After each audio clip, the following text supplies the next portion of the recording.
మాజీ ప్రధాని స్వర్గీయ మన్మోహన్ సింగ్ గారి యొక్క సంతాప సభ కార్యక్రమానికి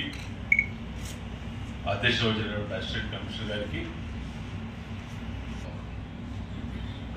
ఈరోజు భారతదేశం ఒక గొప్ప మహోన్నతమైనటువంటి వ్యక్తిని కోల్పోయింది. ఎందుకంటే ఇందాక పెద్దలందరూ కూడా చెప్పారు, మితభాషి, ముందు స్వభావి, చారిత్రాత్మక నిర్ణయాలు తీసుకోవడంలో దిట్ట, భారతదేశ ఆర్థిక వ్యవస్థ కుదేలవుతున్నటువంటి పరిస్థితిలో ఆర్థిక వ్యవస్థని గాడిలో పెట్టాలనే ఉద్దేశంతో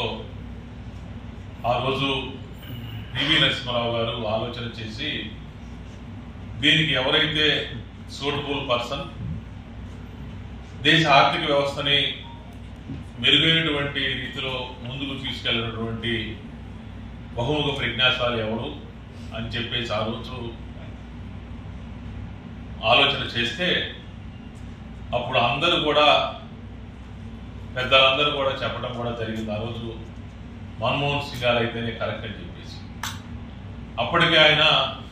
రిజర్వ్ బ్యాంక్ గవర్నర్గా కూడా పనిచేస్తున్నటువంటి పరిస్థితి.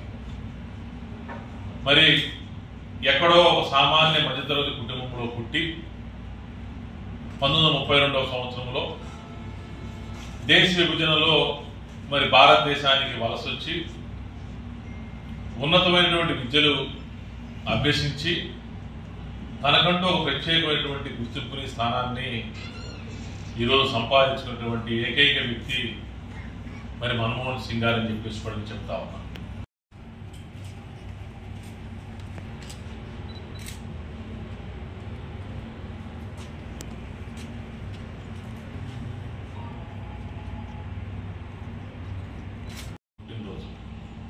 అంటే నాకు తెలిసి దేశ రాజకీయాలలో